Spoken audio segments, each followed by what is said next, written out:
আমরা সবাই হ্যারি পটারের জাদুকরি দুনিয়া দেখেছি, কিন্তু কেমন হতো যদি ম্যাজিক করার জন্য কোনো স্পেশাল রক্তের প্রয়োজন না হতো? যদি শুধু খাতা আর কলম দিয়েই যে কেউ জাদুকর হয়ে যেতে পারত? এই ইউনিক কনসেপ্ট নিয়েই তৈরি হয়েছে উইচ হ্যাট অ্যাটেলিয়ার। আজকের ভিডিওতে আমরা এই অসাধারণ ডার্ক ফ্যান্টাসি অ্যানিমের প্রথম 4টি এপিসোডের পুরো গল্প সহজ বাংলায় এক্সপ্লেইন করব। গল্পে শুরু হয় কোকে নামের এক মিষ্টি মেয়েকে দিয়ে, যে তার মায়ের সাথে কাপড়ের দোকান চালায়।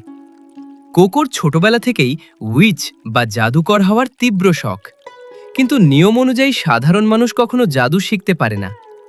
একদিন তাদের গ্রামে আসে কিফরে নামের এক উইচ।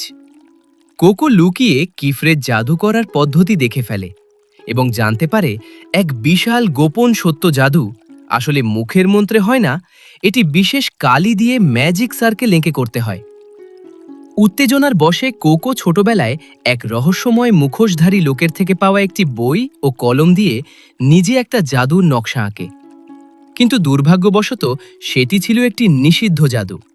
চোখের পলকে সেই জাদুর কারণে কোকোর মা এবং তার পুরো বাড়ি পাথরে পরিণত হয়ে যায়।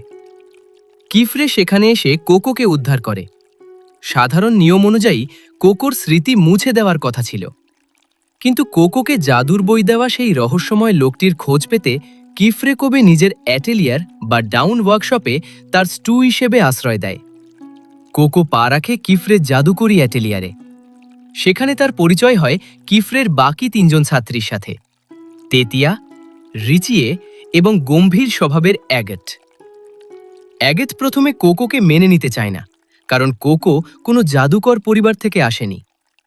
অ্যাগেট কোকোকে জাদুকর হওয়ার যোগ্যতা প্রমাণ করার জন্য একটি কঠিন পরীক্ষা দেয়। তাকে পেন্টাগ্রামের প্রথম পরীক্ষা পাশ করতে হবে, যেখানে তাকে জাদুর সাহায্যে একটি নদী পার হতে হবে।